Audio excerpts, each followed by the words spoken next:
Hello दोस्तों, motivational movies में आपका स्वागत है। आज हम आपके लिए 2013 में रिलीज हुई drama film 12 years a slave को एक्सप्लेन करने वाले हैं, जिसे स्टीव मैक्वीन ने डायरेक्ट किया है। ये मूवी बहुत ज़बरदस्त है। इसे मिले हुए अवार्ड्स की लाइन देखकर आपकी आंखें खुली रह जाएंगी।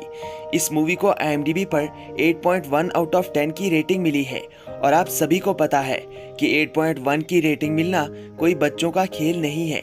ये कहानी एक सच्ची घटना पर आधारित है। ये एक ऐसी मूवी है जिसे आपको मरने से पहले एक बार जरूर देख लेना चाहिए और इस मूवी का एक एक मिनट आपके लिए बहुत कीमती है, इसलिए इस वीडियो को लास्ट तक देखिएगा। मूवी की शुरुआत सन 1841 से होती है और हम सोलोमन नॉर्थअप को देखते हैं। नॉर्थअप एक वायलिनिस्ट है और वो न्यूयॉर्क में अपनी फैमिली के साथ रहता है। नॉर्थअप की फैमिली में उसकी बीवी और उसके 2 बच्चे हैं जिनसे वो बेइंतहा प्यार करता है। एक दिन जब नॉर्थअप अपने काम पर जा रहा था, तभी उसे पार्क में 2 आदमी मिलते हैं जो उसे ही तलाश रहे थे। ये 2 आदमी अपना नाम ब्राउन और हैमिल्टन बताते हैं।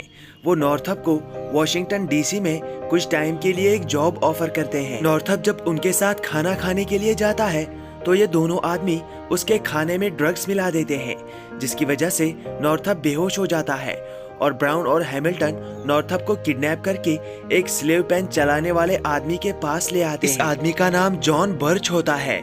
नॉर्थअप जब उसे छोड़ने की बात कहता है तो जॉन बर्च नॉर्थअप को बहुत मारता है। जॉन ने वहाँ पर नॉर्थअप के अलावा और भी बहुत सारे ब्लैक लोगों को किडनैप करके रखा था। जॉन नॉर्थअप के साथ साथ उन सभी लोगों को न्यू ऑरलिन्स शिफ्ट कर देता है, जहाँ पर वो उन्हें बड़े लोगों को बेच देता है। नॉर्थअप को यहाँ पर प्लेट नाम की आइडेंटिटी दी जाती है।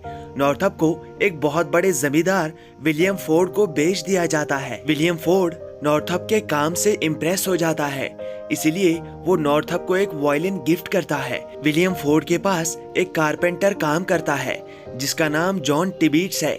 जॉन नॉर्थअप को बिल्कुल पसंद नहीं करता और वैसे ही नॉर्थअप भी उसे पसंद नहीं करता।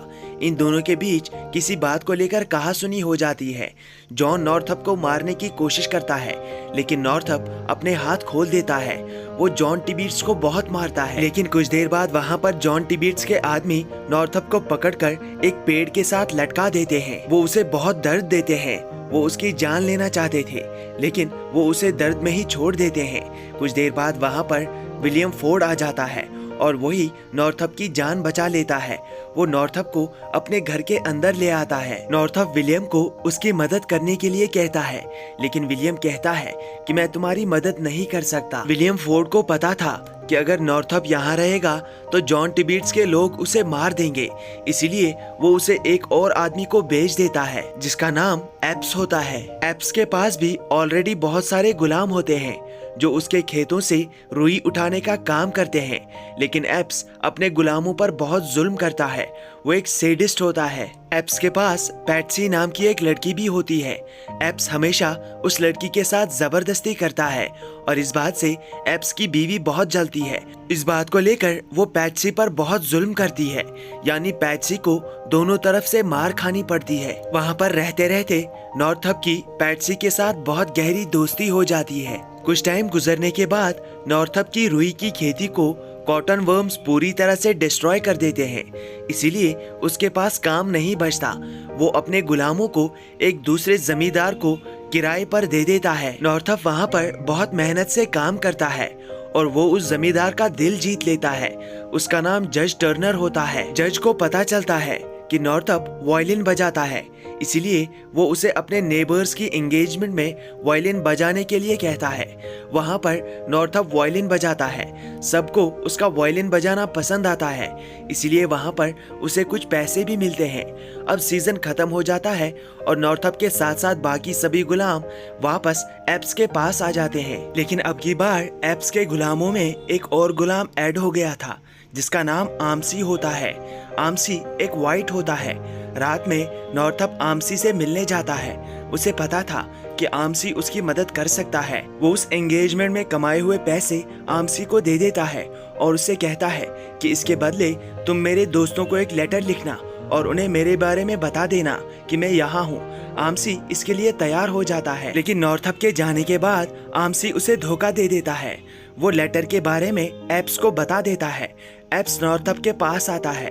नॉर्थअप उसे किसी तरह कन्विंस करने में कामयाब हो जाता है कि आमसी झूठ बोल रहा है। नॉर्थअप एप्स को बताता है कि मेरा अपने घर वालों को लेटर लिखने का कोई इरादा नहीं है, और इस तरह अब की बार नॉर्थअप बच जाता है। लेकिन अगले दिन एप्स को पता चलता है कि पैट्सी उससे छुप छुप कर उसके घर से बाहर जाती है। वो पैट्सी को ढूंढता है। कुछ देर बाद जब वहाँ पर पैट्सी आती है तो वो पैट्सी को बहुत मारता है। पैट्सी उसे बताती है कि वो सिर्फ साबुन लेने के लिए गई थी, लेकिन एप्स नहीं चाहता था कि उसकी बीवी के अलावा यहाँ पर और कोई साबुन इस्तेमाल करे। इसलिए वो पैट्सी को एक पेड़ के साथ बांध देता है ताकि वो उसे अपनी बीवी के सामने मार सके। वो नॉर्थअप को पैट्सी को मारने के लिए कहता है। नॉर्थअप इसके लिए तैयार नहीं था। वो पैट्सी को नहीं मार पाता, लेकिन एप्स नॉर्थअप को गन पॉइंट पर ले लेता है और उसे मारने की धमकी देता है, और मजबूरी में नॉर्थअप को पैट्सी को मारना पड़ता है। नॉर्थअप के मारने के बाद एप्स खुद भी पैट्सी को मारता है और वो उसे मौत के करीब पहुंचा देता है। कुछ दिनों बाद एप्स के घर पे एक कैनेडियन लेबर काम करने के लिए आता है। इसका नाम सैम्यूल होता है। नॉर्थअप भी सैम्यूल के पास काम कर रहा था। तभी नॉर्थअप को पता चलता है कि सैम्यूल एक क्रिश्चियन है और वो स्लेवरी के बिल्कुल खिलाफ है। इसलिए नॉर्थअप उसे अपनी सारी सिचुएशन बता देता है और उसे अपनी मदद करने के लिए कहता है। सैम्यूल दिल से बहुत अच्छा इंसान होता है, इसलिए वो नॉर्थअप की मदद करने के लिए तैयार हो जाता है। वो नॉर्थअप और उसकी सिचुएशन के बारे में पुलिस को एक लेटर में बताता है। कुछ दिनों बाद वहाँ पर एक शेरिफ आता है। वो शेरिफ नॉर्थअप को ढूंढ रहा था, इसीलिए नॉर्थअप उससे बात करने के लिए चला जाता है। लेकिन उस शेरिफ के साथ एक और आदमी वहाँ पर आया था जिसका नाम पार्कर होता है। पार्कर पहले न्यूयॉर्क में एक शॉप चलाता था, इसलिए वो नॉर्थअप को जानता था। वो नॉर्थअप को देखकर पहचान लेता है। नॉर्थअप उसी की तरफ भागता है और दोनों एक दूसरे को गले लगाते हैं। लेकिन तभी वहाँ पर एप्स आ जाता है।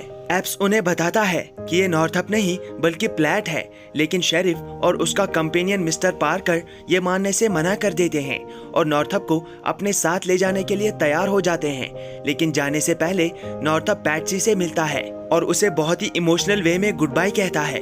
इसके बाद नॉर्थअप वहाँ से वापस न्यूयॉर्क के लिए निकल जाता है। नॉर्थअप को आज तक गुलाम बने हुए पूरे 12 साल बीत चुके थे। नॉर्थअप जब घर आता है तो उसकी फैमिली उसे देखकर पूरी तरह से चौंक जाती है, क्योंकि उसे गायब हुए पूरे 12 साल बीत चुके थे।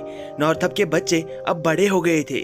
उसकी बेटी ने शादी भी कर ली थी और उसने एक बेटे को भी जन्म दिया था, और अपने बेटे को उसने अपने बाप का नाम दिया था, यानी उसने उसका नाम सोलोमन नॉर्थअप रखा था। सोलोमन नॉर्थअप जब अपनी बीवी से मिलता है तो वो जोर से रोने लगता है। ये सीन देखकर मेरी आंखों में भी आंसू आ गए थे, क्योंकि ये सीन बहुत ही ज्यादा इमोशनल है। फाइनली 12 साल में गुलामी की जिंदगी जीने के बाद सोलोमन अपनी फैमिली के साथ रियूनाइट करता है। सोलोमन की तरह और भी कुछ लोग थे जिन्होंने गुलामी की जिंदगी से आजादी हासिल की, लेकिन इनकी तादाद बहुत कम थी। सोलोमन नॉर्थअप ने उसे गुलामी में धकेलने वालों के खिलाफ केस भी किया, लेकिन उस वक्त वहाँ पर व्हाइट लोगों की हुकूमत थी, इसलिए सोलोमन उनके खिलाफ केस हार गया। केस हारने के बाद 1853 में सोलोमन नॉर्थअप ने एक बुक भी पब्लिश की जिसका नाम 12 Years a Slave था। सोलोमन नॉर्थअप की लिखी हुई उसी बुक पर हमारी आज की मूवी आधारित है। बुक पब्लिश करने के बाद सोलोमन नॉर्थअप ने गुलामी के खिलाफ आवाज उठाई और गुलामों को आजाद होने में बहुत मदद की। दोस्तों, सेंसस के मुताबिक उस समय यूनाइटेड स्टेट्स की पॉपुलेशन 31 मिलियन थी, लेकिन इन 31 मिलियन लोगों में से 4 मिलियन लोग व्हाइट लोगों के गुलाम थे। लेकिन इन 40 लाख लोगों में से कुछ ही लोग ऐसे थे जिनके पास वो हिम्मत थी कि उस गुलामी से बाहर आ सके। बाकी जितने भी लोग थे उन्होंने ना तो गुलामी के खिलाफ कभी आवाज उठाई और ना ही वो उस गुलामी की जिंदगी से बाहर आ पाए। दोस्तों, यहाँ पर सीखने वाली बात यह है कि सोलोमन नॉर्थअप भी गुलामी की जिंदगी में मर सकता था, लेकिन उसके अंदर बहुत हिम्मत थी।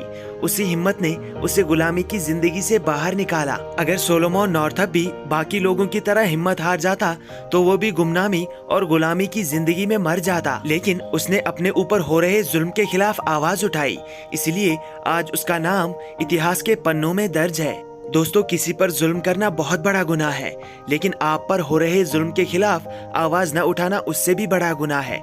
इसलिए मैं कहता हूँ, अगर किसी पर जुल्म हो रहा है तो आवाज उठाइए।